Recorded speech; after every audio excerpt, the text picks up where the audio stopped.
Congress senior నాయకులు D Srinivas గుండెపోటుతో మృతి చెందారు. జూబ్లీహిల్స్లోని ఆయన నివాసంలో నివాళులర్పించారు మంత్రులు భట్టి విక్రమార్క, శ్రీధర్ బాబు. ఇటు బీజేపీ నాయకులు ఎంపీ రఘునందన్ రావు, రామచంద్రరావులు నివాళులర్పించారు. డిఎస్ ప్రజాసేవను ఈ సందర్భంగా నేతలు గుర్తు చేసుకున్నారు. రాజకీయ ప్రముఖులతో పాటు కార్యకర్తలు, అభిమానులు భారీగా తరలివచ్చి నివాళులర్పించారు. డి శ్రీనివాస్ భౌతిక కాయాన్ని నిజామాబాద్కు తరలించారు. రేపు అంత్యక్రియలు నిర్వహించనున్నారు. కాంగ్రెస్ పార్టీకి బలహీన వర్గాలకి తీరని లోటుగా మేమంతా భావిస్తూ ఉన్నాం. వారు ఎన్ఎస్యుఐ నాయకుడిగా, యువజన కాంగ్రెస్ నాయకుడిగా అంచెలంచెలుగా జీవితంలో ఎదుగుతూ ఆనాటి పెద్దలు రాజారాం గారి శిష్యుడిగా రాష్ట్ర కాంగ్రెస్కి అధ్యక్షులుగా కూడా పనిచేశారు. వారికి ఆత్మశాంతి చేకూరాలని రాష్ట్ర ప్రభుత్వం తరఫున కూడా ప్రత్యేకంగా తెలియజేస్తూ ఉన్నాం. కార్యకర్తలను, నాయకులందరినీ కూడా సమిష్టిగా ముందుకు నడపాలని వారి ఆలోచన ధోరణితో కాంగ్రెస్ పార్టీని అనేక సందర్భాల్లో ముందుకు నడిపిన మా నాయకులు డి శ్రీనివాస్ గారు, వారి కుటుంబ సభ్యులకు ఆ భగవంతుడు ధైర్యాన్ని కల్పించాలని, అదేవిధంగా రాష్ట్ర ప్రభుత్వం తరఫున అన్ని లాంఛనాలతో, ప్రభుత్వ లాంఛనాలతో కార్యక్రమాలు జరిపే బాధ్యత కాంగ్రెస్ పార్టీ, మా ప్రభుత్వందని.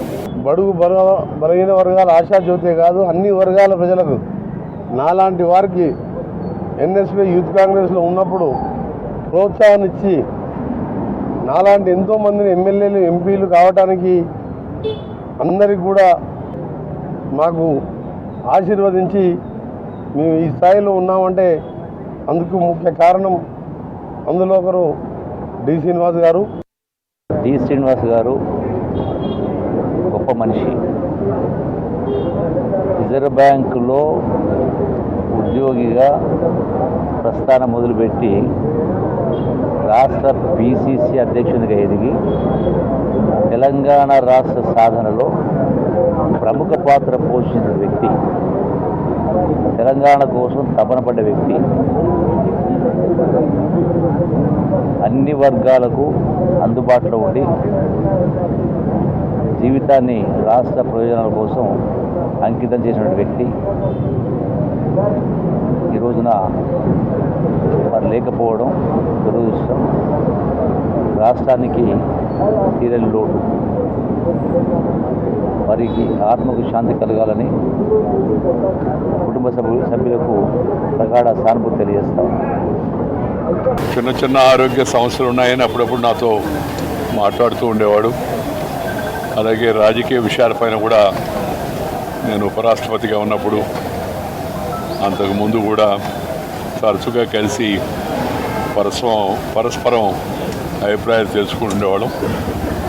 ఒక సీనియర్ నాయకుడిగా రాష్ట్ర మంత్రివర్గంలో ముఖ్యమైన శాఖలు నిర్వహించి ప్రదేశ్ కాంగ్రెస్ పార్టీకి అధ్యక్షుడిగా పనిచేసి ఎంతో అనుభవం ఉంటే ఒక మంచి నాయకుడిని ప్రజలు కోల్పోయారు.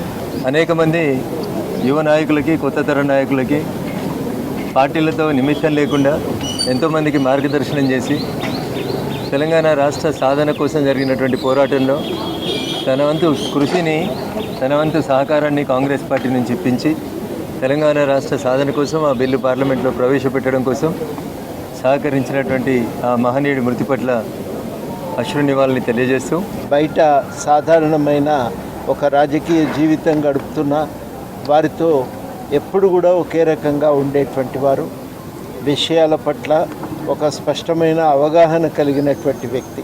ఆయన ఇంకా గట్టిగా మాకున్న ఆలోచనలకు బలాన్ని చేకూర్చిండ్రు.